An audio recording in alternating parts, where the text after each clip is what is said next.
tolong dijaga etika persidangan. Dewan Perwakilan Daerah menggelar rapat paripurna pemilihan pimpinan DPD RI periode 2024-2029. Rapat dipimpin oleh Ismet Abdullah, anggota DPD tertua, dan Larasati selaku DPD RI termuda. Rapat paripurna diwarnai interupsi saat membahas syarat pemilihan pimpinan DPD RI.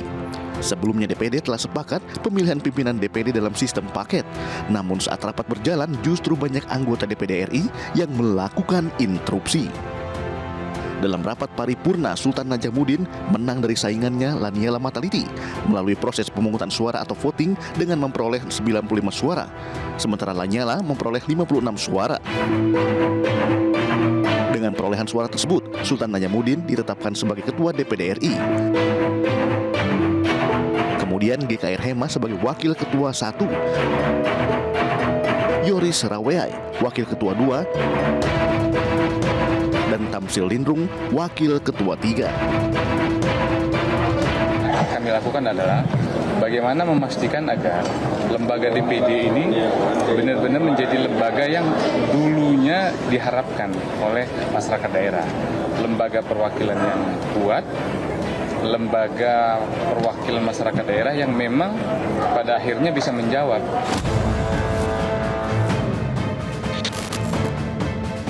Total ada 148 yang hadir dari 152 anggota DPD RI yang dilantik untuk periode 2024-2029.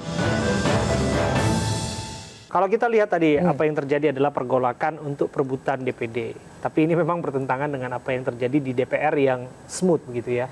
Sebelum kita bicara dengan pekerjaan rumah yang harus mereka kerjakan di sana. Tapi Anda melihat mengapa ini adem-adem aja? Mengapa kemudian DPR adem-adem aja, sementara DPD justru ada pergolakan? Ya, pertama DPR itu konstruksinya partai politik. Ya. Jadi kalau pribadi-pribadi anggota DPR terpilih yang baru itu, kan dia terikat oleh partai politik, maka dia turut manut kepada perintah partai itu. Jadi dalam konteks itu ya pasti suka tidak suka harus ikut perintah. Kata partai A ya A, B ya B. Nah, yang kedua, kenapa adem ayem? Kelihatannya sudah ada berganding position atau kompromi-kompromi politik antara Kim plus dengan PDIP. Kita tahu dulu ada isu, ada revisi Undang-Undang MD3 gitu, yang menginginkan misalkan bahwa ketua DPR-nya dari Kim. Tapi 2 bulan terakhirnya tidak ada. Bahkan katakan seminggu terakhir saat ini ya, menjelang pemilihan kemarin gitu, itu tidak ada sama sekali isu itu. Artinya Kim plus dengan Pak Prabowo legowo bahwa ketua DPR diberikan kepada Mbak Puan. Ya kan sejatinya gini, dalam politik begini, Bang Abraham. Sejatinya Kim penguasa parlemen, katakanlah 7 partai dari belasan partai, mestinya ketuanya dong. Walaupun Undang-Undang MD3 mengatakan bahwa ketua DPR itu dari partai pemenang pileg. Tetapi kan bisa dikocok ulang kalau Kimnya mau. Tapi karena Kimnya legowo, Pak Prabowo legowo, akhirnya apa? Akhirnya sudah ada konsensus di sana. Nah, kira-kira seperti itu. Tapi yang terjadi di DPD nampaknya berlangsung cukup alot.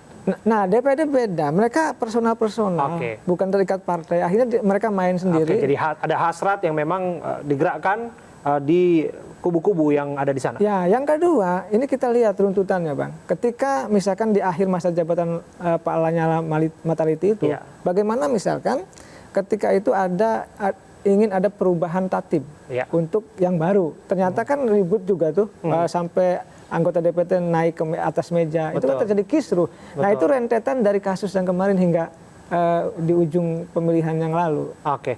Akankah kemudian kita bisa berharap banyak pada mereka-mereka yang ada di sana ini? Kalau kita melihat kan wajah-wajahnya, Anda sebutkan tadi, mereka ada wajah lama, memang mayoritas, tapi tidak sedikit juga wajah baru ya? Atau justru kebalikannya? Ya, kalau saya lihat dari data yang 47% ya, DPR itu ya baru. Nah, tapi kan hampir 55%.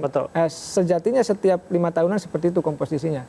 Nah, kalau kita lihat, Bang, kalau saya tetap membangun optimisme, tapi memang faktanya adalah mereka harus membuktikan mereka mampu tidak. Kan dari 3 kewenangan yang mereka miliki, apa legislasi, pengawasan dan budgeting ini kan harus formulasikan dengan baik. Misalkan kalau pengawasan ya jangan kong kali kong. Membuatan legislasi ya jangan main mata gitu, jangan menguntungkan pribadi. Budgeting pun sama, jangan dikorupsi. Ini tantangan bagi mereka. Tapi kelihatannya dengan komposisi ataupun konstelasi politik yang terjadi sekarang, apakah kita bisa berharap banyak kepada mereka untuk melaksanakan 3 fungsi tadi yang dimaksud? Nah memang agak berat, ke depan itu tantangannya berat. Kenapa? Kita menghadapi mungkin ya akan terjadi perang yang resesi 2025. Nah oleh karena itu saya melihat sebagai akademisi, sebagai pengamat tetap membangun optimisme, tapi publik meragukan itu. Publik tetap meragukan, pertama citranya masih rendah gitu ya, masih di mata publik bahwa anggota DPR masih dianggap kurang bagus, partai politik pun sama gitu. Termasuk institusi parlemennya juga masih citranya masih belum kuat ya, belum baik di mata publik, walaupun makin kesini makin baik. Nah itu juga kita buktikan Bang kemarin bagaimana revisi undang-undang pilkada, ya kan, sejatinya mestinya dibuat itu direvisi untuk kepentingan masyarakat bangsa dan negara. Tapi kan kepentingan kelompok tertentu atau keluarga tertentu ini yang ditolak oleh mahasiswa. Nah, artinya peran parlemen tidak ada kemarin itu. Jadi kita sempat tadi menyimpulkan ada beberapa undang-undang yang mandek sesungguhnya, yang menjadi harapan publik akan segera ditelurkan ataupun disahkan oleh anggota dewan. Tadi kita sudah tampilkan, barangkali nanti kami akan tampilkan lagi. Nah, kalau kita tampilkan dan disebutkan di situ ada undang-undang perampasan aset, kemudian juga ada perlindungan pekerja rumah tangga yang diharapkan oleh Komnas HAM segera disahkan, termasuk juga ada TPPO, revisi undang-undang TPPO. Mungkin tidak, kalau kita bicara perampasan aset ini aja dulu, banyak harapan yang ada di sana dan ini mandek sekian lama.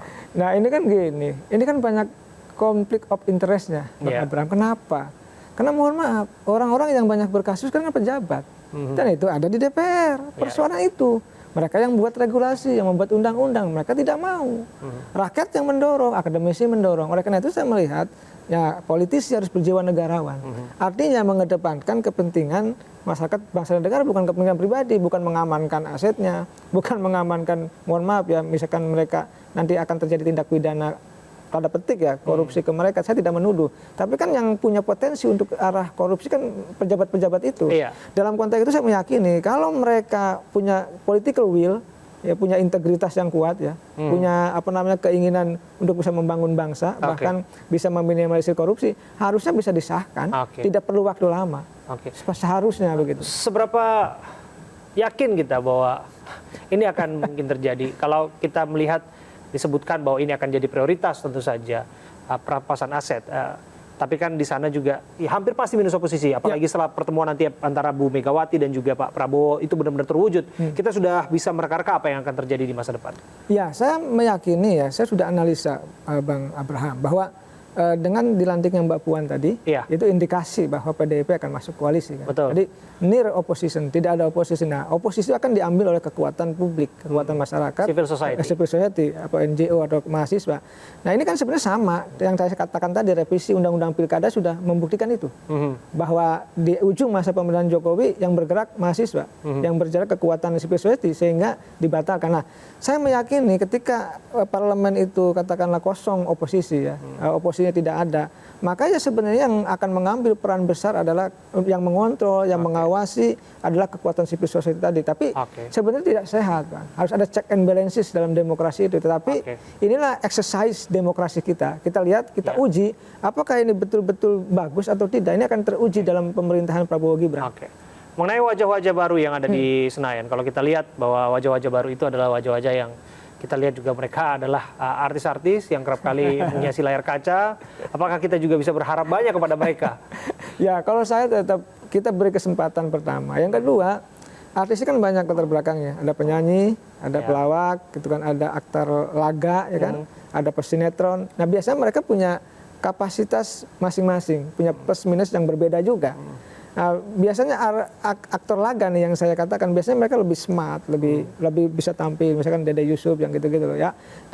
Walaupun saya mengatakan kalau kita berkaca pengalaman 5 tahun yang lalu, dari artis yang ada di parlemen ada yang muncul, misalkan tadi Dede Yusuf, Eko Patrio, Rieke Diah Pitaloka itu juga mewarnai juga dalam konteks perjuangan aspirasi dari publik. Oke, tapi kalau kemudian ada yang merasa tidak puas dengan hadirnya mereka yang sudah pendahulu di sana dengan masuknya artis-artis ini, apakah akan seperti itu juga bunyinya nanti ke depan? Ya, kebanyakan memang tadi pada diam, ya kan, tidak bersuara, tidak memperjuangkan hak rakyat, itu yang menjadi catatan manut publik. kepada partai. Kepada partai. Nah, inilah yang menjadi kritik dari publik ketika artis yang saat ini terpilih. Ini ujian besar dari para artis untuk membuktikan kepada publik bahwa mereka mampu. Nah, ini jangan jadi hiasan aja, jangan sekedar hiasan, tapi mereka juga dituntut gebrakan. Ya, mereka dilantik, dibayar oleh negara, artinya untuk bekerja speak up, berbicara untuk kepentingan publik itu. Tapi kalau misalkan mereka tidak mampu, katakanlah menjalankan tugasnya, ini yang menjadi catatan tidak baik bagi artis di parlemen nanti. Begitu. Apalagi kita lihat beberapa di antaranya adalah vokalis ya, vokalis band ya. Vokalis kan semestinya memang bernyanyi ya, semestinya memang vokal ya. Ya, sangat disayangkan apabila memang panggungnya tadi memang di konser-konser sekarang sudah bergeser di Senayan. Apabila itu tidak digunakan, ya sangat disayangkan. Justru mereka harus vokal ya di sana ya. Ya, karena gini, dalam konteks parlemen itu isinya ya bersuara, dibayar untuk speak up. Jadi tidak boleh diam, tidak boleh misalkan ada di belakang layar lalu di belakang partai politik sehingga beralasan ini perintah partai untuk diam, tidak. Tapi bagaimana kalau ada persoalan, ada problem di masyarakat, itu yang diselesaikan oleh artis yang tampil. Sehingga keraguan publik kepada artis itu terjawab. Mestinya kan seperti itu. Nah, yang kedua, Bang, mereka harus punya ide-ide yang bagus, yang segar, yang bisa ditawarkan kepada publik. Sehingga ketika diragukan, ketika misalkan dinyinyiri ya oleh publik, wah artis tidak akan bisa bekerja. Nah, ini kan paling tidak ditutup oleh kemampuan mereka begitu. Oke, terakhir Kang Ujang, kita juga melihat bahwa ada yang nyeleneh kemarin ketika ada Ultraman yang hadir di Senayan sana kan. Kita juga harus melihat itu, apakah itu sekedar gimmick belaka atau kemudian memang itu menjadi satu hal yang dikampanyekan dari awal dan akan segera diwujudkan, karena disebutkan Ultraman ini adalah pembela ya, karena kita lihat dalam satu filmnya dia kan disebutkan sebagai penyelamat, hero, pahlawan dan pembela dan sebagainya. Apakah gimmick-gimmick ini hanya bahan tertawan saja atau jangan-jangan memang tersirat bahwa ada niat yang kuat di sana? Ya, coba saya meyakini husnudon dulu, artinya memberi kesempatan dalam 100 hari ke depan. Apakah yang menggunakan baju Ultraman itu kan mampu seperti yang dia pesankan dalam bajunya itu, dalam kostumnya itu. Nah, dalam 100 hari kita nilai. Tetapi saya lihat begini, mestinya yang dibangun adalah konstruksi ide dan gagasan. Apa yang ditawarkan? Itu sebenarnya ke publik, sehingga publik itu tahu ide gagasan dari anggota DPR tersebut.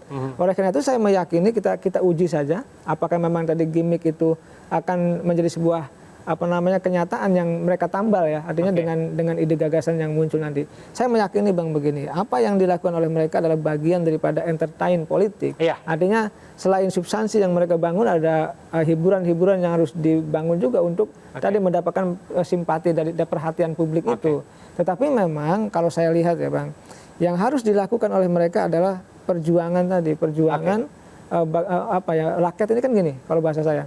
Bagaimana rakyat ketika mereka sudah dilantik sulit untuk bertemu mereka. Banyak batasan, banyak perjuangan ketika ingin katakanlah ke anggota DPR. Nah, ini mestinya ruang-ruang yang seperti ini dijawab oleh mereka untuk mereka rakyat mudah untuk bisa mengakses para anggota DPR itu, termasuk para artis. Nah, inilah waktunya pembuktian kepada artis agar dalam konteks tertentu mereka mampu dari mentransformasikan kecerdasannya ya, amanah publik itu dengan program-program yang memang sudah menjadi aspirasi publik begitu. Ini penting Bang. Luar biasa. Terima kasih Kang Ujang Komarudin. Bang Abraham sudah hadir dan berbincang bersama dengan kami di dalam program The Prime Show. Kami akan kembali saat lagi dengan tentu saja isu yang menjadi sorotan publik lagi dan lagi adalah sidang lanjutan kasus Vina dan Eki, di mana sidang peninjauan kembali dengan terpidana atas nama Sudirman. Kami kembali saat lagi untuk Anda.